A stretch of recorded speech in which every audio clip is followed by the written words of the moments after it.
একদিন বাড়িতে কেউ ছিল না, তাই পাশের বাড়ির এক আন্টি আমাকে তার বাড়িতে ডাকলেন। আমি ভাবলাম হয়তো তার কোনো কাজের সাহায্য দরকার। তাই আমি তার বাড়িতে গেলাম। সেখানে গিয়ে দেখি আন্টি লাল রঙের একটি সুন্দর শাড়ি পরে আছেন। এই শাড়িতে তাকে অনেক সুন্দর আর আকর্ষণীয় লাগছিল। তিনি আমাকে তার ঘরের ভিতরে নিয়ে গেলেন। তিনি বললেন, আমার বাসায় কেউ নেই, তাই তোমার একটু সাহায্য দরকার। তোমাকে কিছু নতুন বিষয় শিখাবো। তার কথাগুলো শুনে আমি কিছুটা অবাক হলাম, কিন্তু পরে বুঝলাম তিনি আমাকে কিছু কাজে সাহায্য করতে বলছেন। দিনভর ভীষণ ক্লান্ত ছিলাম, তাই আন্টি আমাকে তার ঘরে বিশ্রাম নিতে বলল। বিছানায় শুয়ে পড়তেই আমি গভীর ঘুমে আচ্ছন্ন হয়ে গেলাম। সকালে ঘুম ভাঙতেই দেখলাম দীপ্তি আন্টি আমার পাশে শুয়ে আছে, তার হাত আমার বুকের উপর রাখা। এমন অবস্থায় তাকে দেখে আমি একটু দূরে সরে গেলাম। মনে হলো হয়তো রাতে ঠান্ডা লাগায় সে পাশেই এসে শুয়ে পড়েছে, আর ঘুমের ঘোরে আমি তা বুঝতেই পারিনি। যেই আমি উঠলাম, আন্টিরও ঘুম ভাঙল। তখন আমি তাকে বললাম, দীপ্তি আন্টি, তুমি আমার পাশে কেন শুয়েছিলে? দীপ্তি আন্টি জবাব দিল, আমি আসলে বাইরে সোফায় শুয়েছিলাম, কিন্তু রাতে খুব ঠান্ডা লাগছিল, তাই তোমার পাশে এসে শুয়ে পড়েছি। এই বলে আন্টি আমাকে আমাদের নতুন বাড়ির নির্মাণ প্রায় শেষ হয়ে আসছিল, তাই আমি প্রায়ই সেটি দেখতে যেতাম। নতুন বাড়িটি আমাদের মূল বাড়ি থেকে প্রায় 15 কিমি দূরে ছিল। একদিন সেখানে কাজ দেখতে গিয়েছিলাম। তখন পাশের বাড়ির একজন আন্টি প্রায়ই আমাকে চা বা পানি খাওয়ার জন্য ডাকতেন। তার এই আন্তরিক আমন্ত্রণে একদিন আমি তার বাড়িতে গেলাম। সেই দিন তিনি আমার সাথে অনেক কথা বললেন এবং কিছু নতুন বিষয় আমার সাথে শেয়ার করলেন। পাশের বাড়ির আন্টি বেশ আত্মবিশ্বাসী ভঙ্গিতে কথা বলছিলেন এবং তার শাড়ি কিছুটা ভিন্নভাবে পরা ছিল। বাড়িতে ঢোকার পর তিনি আমাকে চা খাওয়ার জন্য জিজ্ঞেস করলেন। আমি বললাম, আমি চা খাই না, কিন্তু তিনি জোর দিয়েই চা বানিয়ে দিলেন। যখন তিনি আমাকে চা দিলেন, তখন তার হাত আমার হাতে হালকা করে স্পর্শ করল। সেই মুহূর্তে আমি কিছুটা অদ্ভুত কিছু অনুভব করলাম, তবে আমি তখনও বিশ্বাসটিকে মজা হিসেবেই নিয়েছিলাম। এরপর তিনি বললেন, আজ তুমি ঠিক সময় এসেছ। বাসায় কেউ নেই, আমার একটু সাহায্য দরকার। আমি ভাবলাম হয়তো কোনো কাজের সহায়তা দরকার, কিন্তু পরে তিনি আমাকে তার ঘরের দিকে নিয়ে গেলেন। আমি কখনো ভাবিনি যে সেদিন এমন কিছু ঘটতে পারে। বন্ধুরা, আজকের গল্পটা অনেক বেশি স্পেশাল, তাই সবাই রেডি হয়ে যাও, কেউ মিস করো না। আর দয়া করে গল্পগুলো ভালো লাগলে ভিডিওটি লাইক, শেয়ার এবং চ্যানেলটি সাবস্ক্রাইব করো প্লিজ। আমি অরিন্দম, বয়স 22 বছর। আমাদের পরিবারের আর্থিক অবস্থা খুব ভালো ছিল না, তবে কঠোর পরিশ্রম করে আমি বেশ কিছু টাকা সঞ্চয় করতে পেরেছিলাম। আমার স্বপ্ন ছিল বাবা মাকে ছোট বাড়ি থেকে বের করে বড় একটি বাড়িতে নিয়ে আসার। আমাদের নতুন বাড়ির নির্মাণ প্রায় শেষ হয়ে আসছিল, তাই আমি প্রায়ই সেখানে যেতাম। একদিন আমি লক্ষ্য করলাম সামনের বাড়ির একজন 32 বছরের মহিলা আমাকে দেখছেন। আমি আমার কাজে ব্যস্ত থাকতাম, তবে যখনই তাকাতাম দেখতাম তিনি আমাকে গভীরভাবে দেখছেন। একদিন তিনি হাতের ইশারায় আমাকে ডাকলেন। আমি তার কাছে গেলে তিনি হেসে বললেন, কি নতুন বাড়িতে কবে উঠছ? তোমাদের বাড়ির কাজ কবে শেষ হবে? এভাবে আমাদের আলাপ শুরু হলো। তার নাম ছিল দীপ্তি। আমি প্রথমে তাকে আন্টি বলে সম্বোধন করেছিলাম। দীপ্তি আন্টি আমাকে প্রায় দেখতেন। তার বাড়ি আমাদের নতুন বাড়ির সামনেই ছিল, তবে খুবই সাধারণ একটা বাড়ি ছিল। তিনি সাধারণ জীবনযাপন করতেন এবং সবসময় শাড়ি পরতেন, যা তাকে আরও আকর্ষণীয় করে তুলত। যেহেতু কিছুদিন পর আমরাও ওই এলাকায় বসবাস করব, তাই মাঝে মধ্যে তার সাথে কথা হতো, তবে এর বেশি কিছুতে আমার আগ্রহ ছিল না। আমি 2 বছর বয়সী একজন তরুণ, আর দীপ্তি একজন 32 বছরের মহিলা। একদিন যখন আমাদের নতুন বাড়ির নির্মাণ কাজ চলছিল, আমি সেখানেই একটি চেয়ারে বসেছিলাম। ঠিক তখনই দীপ্তি আন্টি সন্ধ্যায় আমার জন্য 1 কাপ চা নিয়ে আসলেন। তিনি বললেন, সকালে থেকে দেখছি তুমি খুব মনোযোগ দিয়ে তোমার বাড়ির কাজ দেখছ। দীপ্তি আন্টির এই আন্তরিক আচরণে আমি মুগ্ধ হলাম, কারণ এমন ভালো প্রতিবেশী আমাদেরও প্রয়োজন ছিল। তার কথাবার্তা অনেক সুন্দর ছিল। আমার বাবা মা অনেক কঠিন সময় পার করেছেন এবং অনেক পরিশ্রম করে আমাকে পড়াশোনা করিয়েছেন। আমাদের পরিবারে আমি, আমার বাবা মা এবং আমার এক 5 বছর বয়সী ছোট ভাই ছিল। সম্প্রতি আমি আমার ছোট ভাইকে অন্য শহরের একটি কলেজে ভর্তি করিয়েছি এবং সে এখন সেখানে পড়াশোনা করছে। নতুন বাড়ির নির্মাণের বিষয়ে বাড়ির কারোই সঠিক ধারণা ছিল না। আমার পড়াশোনা শেষ হওয়ার পরপরই আমি একটি চাকরি শুরু করি। কিছু মাস চাকরি করার পর আমি নিজের ব্যবসা শুরু করি। অল্প সময়েই সেই ব্যবসায় ভালো লাভ হয়। যার কারণে আমি আজ এই বাড়িটি নির্মাণ করাতে সক্ষম হয়েছি। আমি আমার বাবা মায়ের জন্য খুবই খুশি ছিলাম, কারণ তারা অনেক কিছু সহযোগ করেছেন। আর আমার ভাইও ভালোভাবে পড়াশোনা করছিল। মাঝে মধ্যে আমি তার হোস্টেলে গিয়ে দেখা করতাম। একদিন আমি বাড়ির নির্মাণ কাজ দেখতে গেলাম, যাতে সব ঠিকঠাক চলছে কিনা তা নিশ্চিত করতে পারি। আমি যখন আমাদের নতুন বাড়ির নির্মাণ কাজ দেখতে গেলাম, তখন বুঝলাম কিছু জিনিস যা আমি বিদেশ থেকে অর্ডার করেছিলাম সেগুলো আসতে দেরি হচ্ছে। তাই বাড়ির কাজ শেষ হতে আরও কিছুটা সময় লাগবে। কাজের পরিস্থিতি দেখে আমি বাড়ি ফিরে যাওয়ার জন্য প্রস্তুতি নিচ্ছিলাম। তখন হঠাৎ লক্ষ্য করলাম আন্টি তার বাড়ির দরজায় দাঁড়িয়ে আমাকে দেখছেন। জানি না কেন তিনি সবসময় আমার দিকে অপলক দৃষ্টিতে তাকিয়ে থাকেন। যখন আমার চোখ তার দিকে পড়ল, তার দৃষ্টিতে যেন কিছুটা ভিন্নতা অনুভব করলাম। তার চেহারায় এমন কিছু ছিল যা আমার কাছে নতুন লাগছিল, কারণ আগে তাকে এমনভাবে দেখিনি। সে আমাকে হাত নাড়িয়ে ইশারা করল। আমিও তাকে হাত নাড়িয়ে সাড়া দিলাম এবং সেখান থেকে বেরিয়ে এলাম। দীপ্তি আন্টির এই আচরণে আমি কিছুটা অবাক হলাম, কারণ আমাদের মধ্যে খুব বেশি আলাপ পরিচয় ছিল না। তবুও তিনি এমনভাবে আচরণ করছিলেন যা আমার কাছে কিছুটা অদ্ভুত লাগছিল। মনে হচ্ছিল তিনি আমাকে অনেক আগে থেকেই চিনেন। আমি যখনই নতুন বাড়ির নির্মাণস্থলে যেতাম, দীপ্তি আন্টি আমার সাথে কথা না বলে থাকতে পারতেন না। প্রতিবারই তিনি আমাকে চা বা নাস্তার জন্য ডাকতেন, তবে আমি সবসময় কোনো না কোনো অজুহাতে তাকে এড়িয়ে যেতাম। কয়েকদিন পর একদিন আমি আবার বাড়ির কাজ দেখতে বেরোলাম। তখন হঠাৎ করে প্রবল বৃষ্টি শুরু হলো। বৃষ্টি এতটাই জোরে হচ্ছিল যে গাড়ি চালাতে সামনের কিছুই দেখতে পাচ্ছিলাম না। ধীরে ধীরে যখন আমি বাড়ির কাছে পৌঁছালাম, তখন দেখলাম একটি ভয়ানক দৃশ্য। বাড়ির একটি দেয়াল বৃষ্টির পানিতে ধসে পড়ে গেছে। নির্মাণ কাজ এখনও অসমাপ্ত ছিল, তাই বৃষ্টির তীব্রতা সেই কাঁচা কাজটি সহ্য করতে পারেনি। এই ক্ষতি দেখে আমি খুবই হতাশ হয়ে পড়লাম। তিনি বললেন, এ বাড়িকে নিজেরই মনে করো। কথা বলতে বলতে আমি নিচের দিকে তাকিয়েছিলাম। তবে যখন তার দিকে তাকালাম, তার রূপ দেখে আমার মধ্যে অদ্ভুত অনুভূতি হলো। দীপ্তি আন্টির সৌন্দর্য আমাকে মুগ্ধ করছিল। তবে আমি নিজেকে সামলে নিলাম, কারণ জানতাম আন্টির বিয়ে হয়েছে। তখন আমি তাকে বললাম, আন্টি, আপনার সাহায্যের জন্য ধন্যবাদ। আন্টি হাসতে হাসতে বললেন, আমাকে আন্টি বলো না। এবং ভবিষ্যতে যদি কখনো আমার কোনো সাহায্য লাগে তুমি করবে তো? আমি মাথা নেড়ে সম্মতি জানালাম। বৃষ্টিতে ভিজে গিয়েছিলাম আর ঠান্ডায় কাঁপছিলাম। তখন তিনি আমার দিকে এগিয়ে এসে আমার শার্ট খুলে দেওয়ার চেষ্টা করলেন, এবং তার স্পর্শে আমার শরীরের মধ্যে এক অদ্ভুত অনুভূতি জেগে উঠল। সেই মুহূর্তটি আমাকে অবাক করছিল, তবে আমি নিজেকে নিয়ন্ত্রণে রাখার চেষ্টা করছিলাম। আমি তখন বেশ দোটানায় পড়ে গিয়েছিলাম। বুঝে উঠতে পারছিলাম না ঠিক কী করব। দীপ্তি আন্টির আচরণ কিছুটা অপ্রত্যাশিত মনে হচ্ছিল, বিশেষত তার স্পর্শে যেন একটা অদ্ভুত অনুভূতি হচ্ছিল। তবে আমি নিজেকে সামলে নিয়ে শান্তভাবে বললাম, আন্টি, দয়া করে একটু থামুন। আমার প্রশ্ন তোলার পর দীপ্তি আন্টি হেসে বললেন, অরিন্দম, কোনো চিন্তা করো না। তোমার জামাটা পুরো ভিজে গেছে, ঠান্ডা লেগে যেতে পারে। আমি তোমাকে আমার স্বামীর একটা শার্ট এনে দিচ্ছি, সেটা পরে নাও। আন্টি আমাকে সাহায্য করছিলেন। সবকিছু স্বাভাবিক ছিল যতক্ষণ না তিনি আমার শার্ট খোলার চেষ্টা করলেন। তখনই আমার মনে কিছুটা অস্বস্তি হলো। আমি ধীরে ধীরে একপাশে সরে গিয়ে একটু দূরত্ব তৈরি করলাম। তিনি এরপর আরও কয়েকটা শার্ট নিয়ে এলেন, কিন্তু সেগুলোর কোনটাই আমার গায়ে ঠিকমতো ফিট হচ্ছিল না। তখন আমি বিনয়ের সঙ্গে বললাম, আচ্ছা, আপনার কাছে যদি কোনো কাঁথা বা কম্বল থাকে সেটা দিলেই হবে। আন্টি আমাকে একটি কাঁথা এনে দিলেন, এবং আমি সেটি নিয়ে তার বাড়ির সোফায় বসে পড়লাম। ঘড়ির দিকে তাকিয়ে দেখি রাত 1:00টা বেজে গেছে। বাড়ি ফেরার অনেক দেরি হয়ে গেছে। কিছুক্ষণ পর দীপ্তি আন্টি গরম স্যুপ নিয়ে এসে বললেন, অরিন্দম, এই স্যুপটা খেয়ে নাও, তোমার ভালো লাগবে। আমি তার হাত থেকে স্যুপ নিয়ে খেতে শুরু করলাম। মন থেকে আতিথেয়তার সাথে আমার বেশ ভালো লাগছিল, আর স্যুপটা বেশ মজার ছিল। আমি সত্যিই জানতাম না যে প্রতিবেশী এতটা ভালো হতে পারেন। স্যুপ খেয়ে কিছুটা স্বস্তি অনুভব করছিলাম, কারণ তখন একটু ক্ষুধাও লেগেছিল। স্যুপ খাওয়ার সময় আন্টি আমার সামনে বসেছিলেন, আর আমার মন বারবার তার দিকে চলে যাচ্ছিল। তার সৌন্দর্য আমাকে একদম মুগ্ধ করে ফেলেছিল। এই সময় দীপ্তি বললেন, অরিন্দম, এখন তোমার বাড়ি যেতে অনেক দেরি হয়ে যাবে, তাই আজ রাতটা এখানেই থেকে যাও। আর কোনো চিন্তা করো না, আমি তোমার পুরো খেয়াল রাখব।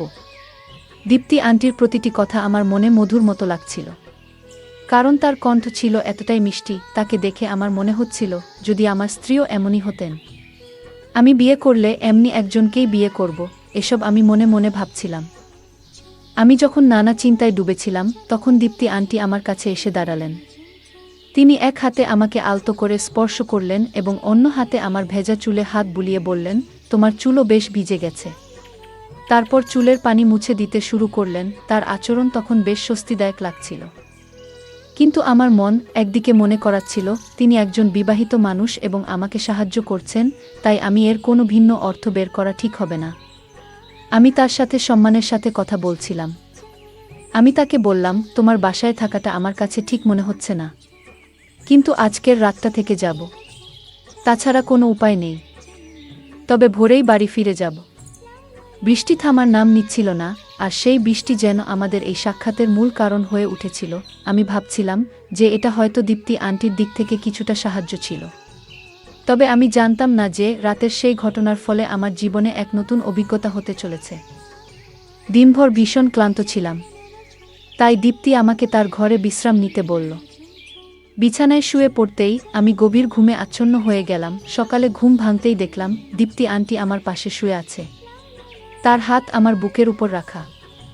এমন অবস্থায় তাকে দেখে আমি একটু দূরে সরে গেলাম। মনে হলো হয়তো রাতে ঠান্ডা লাগায় সে পাশেই এসে শুয়ে পড়েছে। আর ঘুমের ঘোরে আমি তা বুঝতেই পারিনি। যেই আমি উঠলাম, দীপ্তি আন্টিও ঘুম ভাঙল। তখন আমি তাকে বললাম, আন্টি, তুমি আমার পাশে কেন শুয়েছিলে? দীপ্তি আন্টি জবাব দিল, আমি আসলে বাইরে সোফায় শুয়েছিলাম, কিন্তু রাতে খুব ঠান্ডা লাগছিল, তাই তোমার পাশে এসে শুয়ে পড়েছি। আমি তখন আমার শার্ট খুঁজতে লাগলাম। দেখি শার্টটা হলে পড়ে আছে। শার্ট পরে আমি তাড়াতাড়ি তার ঘর থেকে বেরিয়ে পড়লাম এবং গাড়িতে উঠে বাড়ির দিকে রওনা দিলাম। বাড়িতে পৌঁছে মাকে জানালাম যে রাতে প্রচণ্ড বৃষ্টি হচ্ছিল, তাই নতুন বাড়ির হলে থাকতে হয়েছিল। আমি কিছুক্ষণ থেমে গিয়েছিলাম স্নান করার জন্য। বাথরুমে গিয়ে যখন শার্ট খুললাম তখন আয়নায় যা দেখলাম তাতে আমি পুরোপুরি হতবাক হয়ে গেলাম। ভালো করে তাকাতেই বুঝতে পারলাম আমার বুকে লিপস্টিকের দাগ। আমি কিছুতেই বুঝতে পারছিলাম না এটা কিভাবে হলো বা কখন ঘটল। অনেক প্রশ্ন আমার মাথায় ঘুরপাক খেতে লাগলো। আমি ভাবছিলাম হয়তো দীপ্তি আন্টি আমাকে কিছু জেসুপ খাইয়েছিল, তার কারণেই আমি গভীর ঘুমে আচ্ছন্ন হয়ে পড়েছিলাম। সেই ঘুমের মধ্যে কি এমন কিছু ঘটেছে যা আমি টের পাইনি? রাতের সেই পরিবেশ কিছুটা উত্তেজনাপূর্ণ ছিল। তবে দীপ্তি আন্টি বিবাহিত, তাই আমি নিজের মনকে নিয়ন্ত্রণে রেখেছিলাম।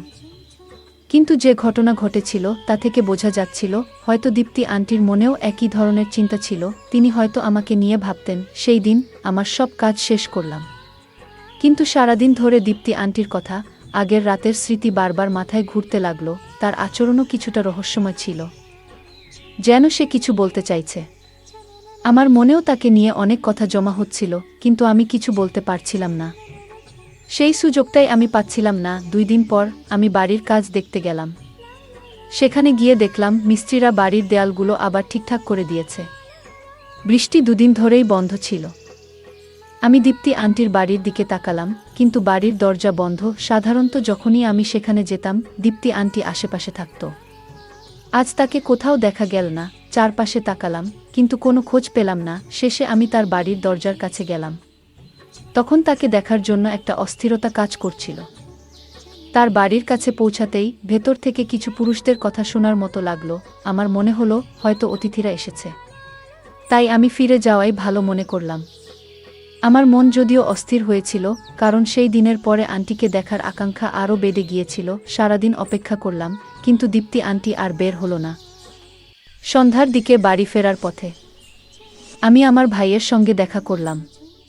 তাকে দেখে আমি অবাক হলাম, কারণ এই সময় তাকে এখানে দেখার কথা নয়। আমি গাড়ি থামিয়ে তার দিকে তাকালাম। ভাই কিছুটা ভীত দেখাচ্ছিল। আমি জিজ্ঞাসা করলাম, তুমি এখানে কি করছো? তোমার তো এই সময় হোস্টেলে থাকার কথা ছিল, আর তুমি এখানে এসেছো সেটা বলেওনি। ভাই উত্তর দিল, ভাইজা সব বলবো, কিন্তু আগে বাড়ি চলো। আমি অনেকদিন ধরে মায়ের হাতে রান্না করা খাবার খাইনি। তার কথা শুনে আমি তাকে গাড়িতে তুললাম এবং বাড়ি ফিরে গেলাম। সে খাবার খেল এবং তাড়াতাড়ি ঘুমিয়ে পড়ল, কিন্তু সেই রাতেও আমার ঘুম আসছিল না।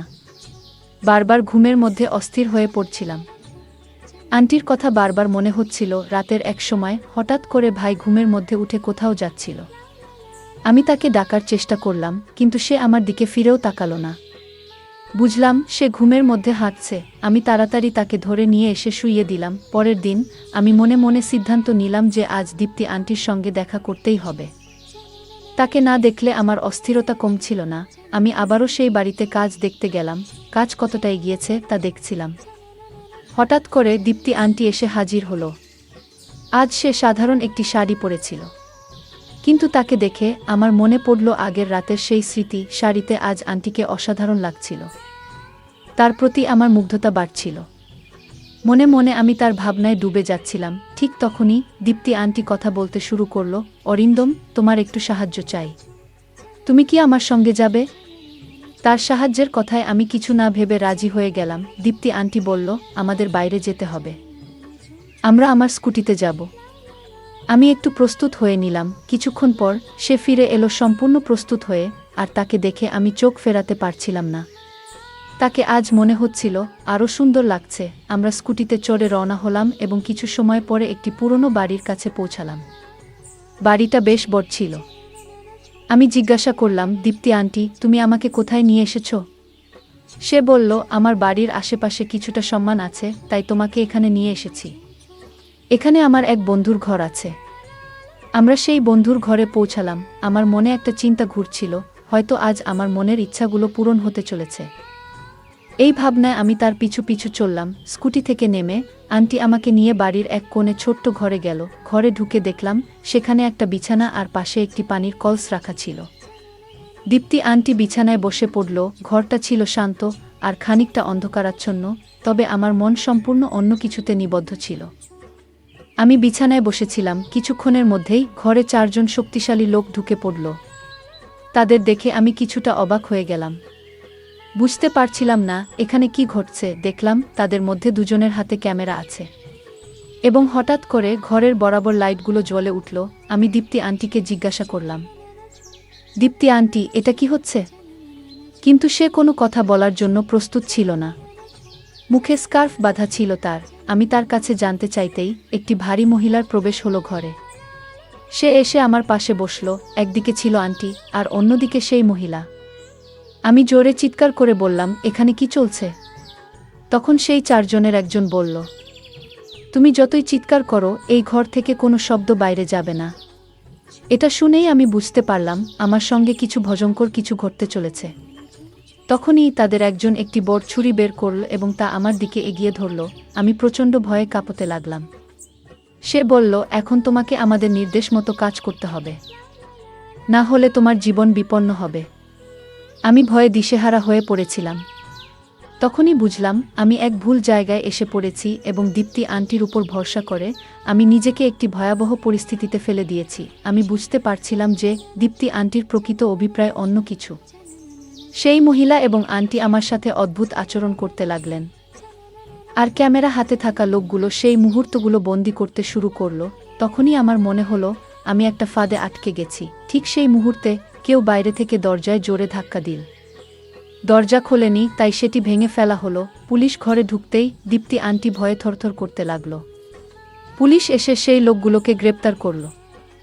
তারা আসলে একটি চক্রের সদস্য ছিল, যারা নারীদের ফাঁদে ফেলে তরুণদের থেকে অর্থ আদায় করত। দীপ্তি আন্টি আগেও এমন অনেক কাজ করেছে, আর আমার ছোট ভাইও এই প্রতারণার শিকার হয়েছিল। এই কারণেই আমরা দীপ্তি আন্টিকে ধরার জন্য পরিকল্পনা করেছিলাম। আমার ভাই আমাকে সবকিছু খুলে বলেছিল, কিভাবে আন্টি তাকে ফাঁদে ফেলেছিল। সে হোস্টেল থেকে ফেরার পথে দীপ্তি আন্টির সঙ্গে পরিচিত হয়েছিল এবং ধীরে ধীরে প্রতারণার শিকার হয়। আসলে দীপ্তি আন্টির আসল নাম দীপ্তি নয়। সে এবং তার দল যুবকদের ফাঁদে ফেলে তাদের কাছ থেকে টাকা আদায় করত। আমি পুরো বিষয়টি পুলিশকে জানাই এবং পুলিশ আমাদের সাহায্যে এই চক্রটিকে ধরার জন্য একটি পরিকল্পনা তৈরি করে। দীপ্তি আমার ভাইয়ের সঙ্গেও এমন একটি ভিডিও ধারণ করেছিল এবং তার কাছ থেকে প্রচুর টাকা দাবি করেছিল। আমার ভাই কিছু টাকা দিয়েছিল, কিন্তু তারা তাতে সন্তুষ্ট হয়নি। তারা আমার ভাইকে ব্ল্যাকমেইল করতে থাকে এবং আরও অর্থ আদায়ের চেষ্টা করছিল। আমার ভাই এ ঘটনা আমাকে গভীরভাবে নাড়া দিয়েছিল। রাতের বেলা যখন আমি আমার ভাইকে বাড়িতে নিয়ে এসেছিলাম, তখন দেখলাম সে এক কোণে বসে কাঁদছে। আমি তাকে সান্ত্বনা দিয়ে সব কথা জিজ্ঞাসা করলাম। অনেক সাহস সঞ্চয় করে সে আমাকে পুরো ঘটনা জানালো।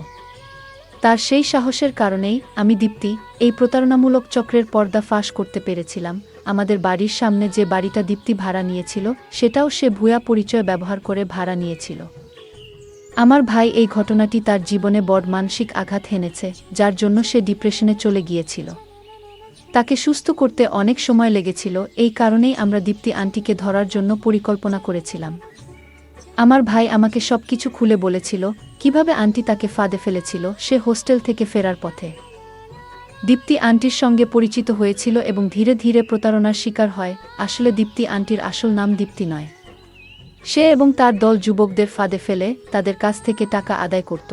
আমি পুরো বিষয়টি পুলিশকে জানাই এবং পুলিশ আমাদের সাহায্যে এই চক্রটিকে ধরার জন্য একটি পরিকল্পনা তৈরি করে।